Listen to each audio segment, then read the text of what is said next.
Hello, Third Block. I'm not here today. I think I told y'all yesterday that I was going to be having some dental work, so I was taking the day off. However, I am producing this video because I want you to hear it from me what you're doing today in class. There's no confusion, so there's no, do I turn this in? Do I not turn this in? What are we doing? I don't know what I'm doing. Please help me, please help me, please help me. Yeah, we're not doing that. You're going to know exactly what you need to do, especially with this one because you are going to be working with groups, and I know that can be a little confusing as part of a sub day. It can get a little hectic. However, the first part of class today, there's no groups. All right, but you need to, if you need to remind yourself, yesterday your groups were given a piece of paper.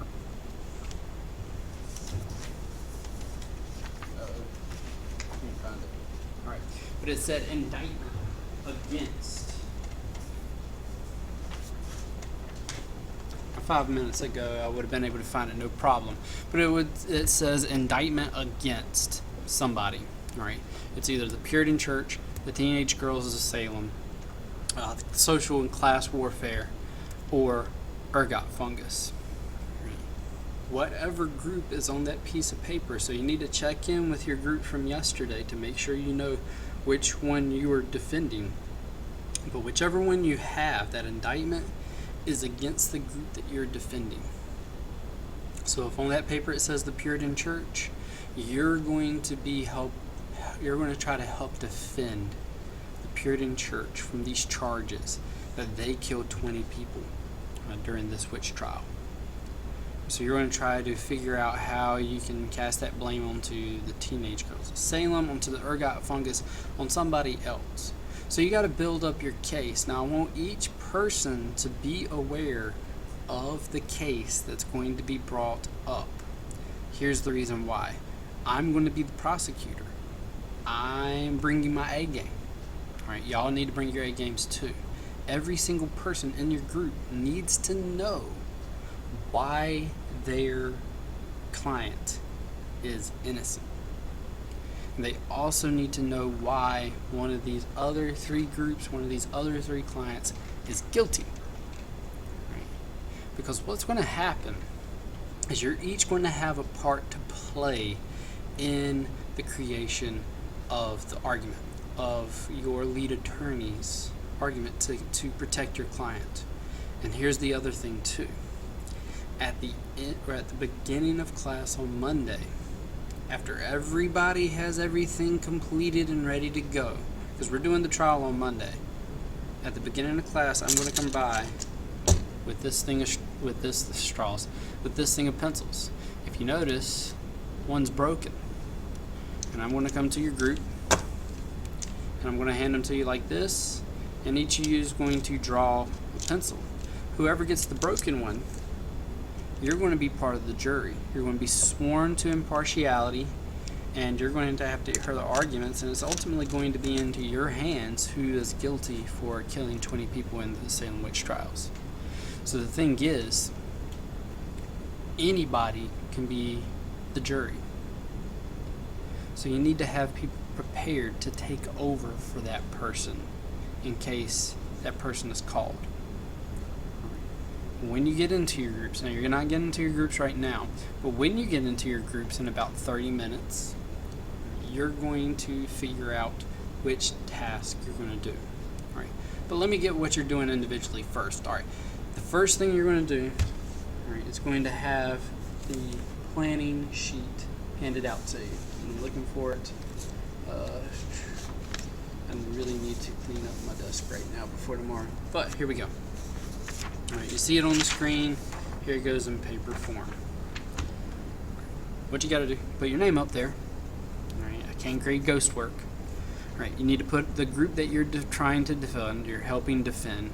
Alright, the Puritan Church, the Teenage Girls of Salem, whoever it is, put it up there in this box right there. Alright, taking a look at the documents.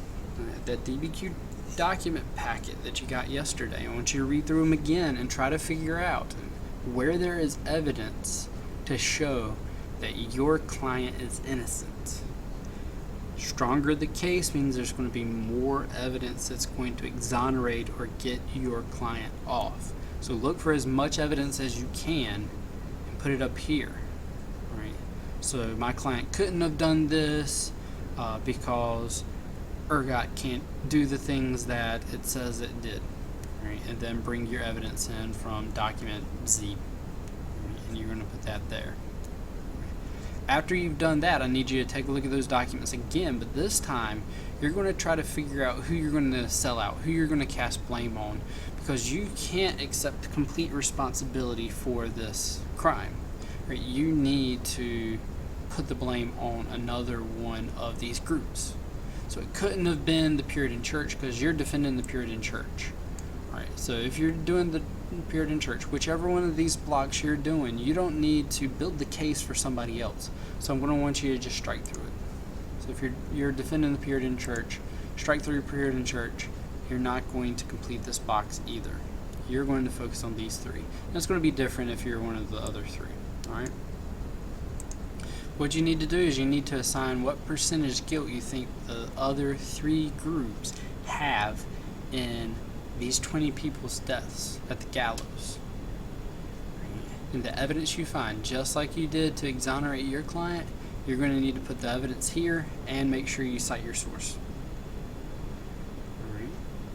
Now, after that first 30 minutes, whenever this is finished and whenever it is handed out, you have 30 minutes to work individually. I don't want you to really be talking to your neighbors. This is your time to build the best case individually you can.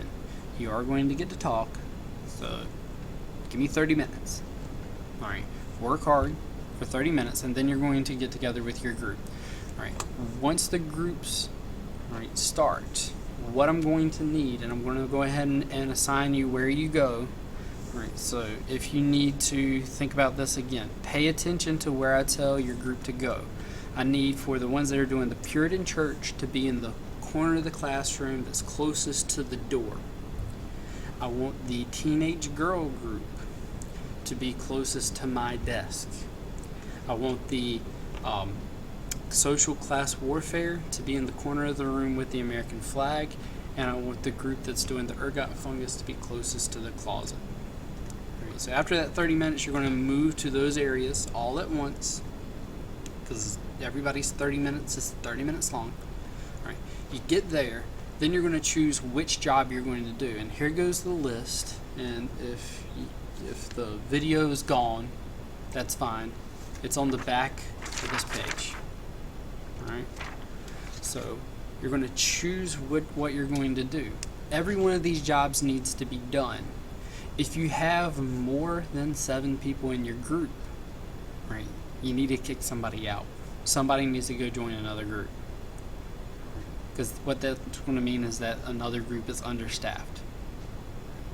So you're going to have one lead attorney. This person really is going to be the leader of the group. So the person who takes on this responsibility, right, it's a pretty big deal. Right? Somebody that can speak well. Right? That can put that case before the class and really convince somebody that your client needs to get off this charge. All right, so they're going to present the case to the rest of the class. Right? They're creating the argument. All right, so you're going to write your argument at least one page, turn it into class. Now, the people that are going to help you write this argument are your assistant lead attorneys. All right? They're going to help you. You don't have to do this alone. You can bounce ideas off of each other and then write it up together. But the other thing is this: you're going to call one witness from another group that you're going to try to pin this on. So whoever you think is most responsible for these 20 people's deaths, you're going to call somebody from that group to be a witness. And you're going to ask them these questions. Right? You're going to interview them. You're going to interrogate them. Try to get them to maybe not necessarily admit guilt, but have the jury think that they're guilty. Right? So in preparation for that, we're going to have 2 people who are going to be designated witnesses. Right, so in case another group calls them, they are prepared to answer questions as your client, I guess, or a representative for your client, because you can't interview fungus. They're not going to have a whole lot to say. All right, but this person, what they're going to do is they're going to look at your client and think about all the reasons why anybody could think that they're guilty. And they're going to try to anticipate questions. You're going to write 5 possible questions that another lawyer could ask your group, and then you're going to craft your response. Right? You need to be ready for these questions. Right? And then finally, you're going to need 2 people to be the visual leads. Now what these people are going to do is they're going to take that butcher paper right over there. Let's turn it over there. Alright. Whoops. Alright, hopefully you should be able to see the butcher paper with the big white roll. Cut 2 pieces of paper off, whatever size that you think you're going to be able to display to the rest of the room. And you're going to create visuals to help your lead attorney. Now you're going to need to talk to the lead attorney. Alright, figure out what they need to show visually. And then you're going to draw it. So these people need to have some artistic ability to prove their points.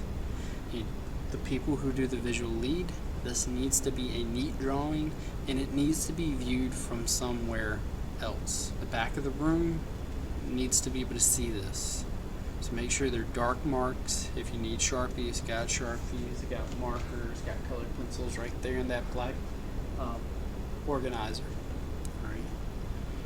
2 pieces of paper, 1 for each person. Again, one of these people, any of these people, could be called to be a witness. So you really need to have somebody to step into that place.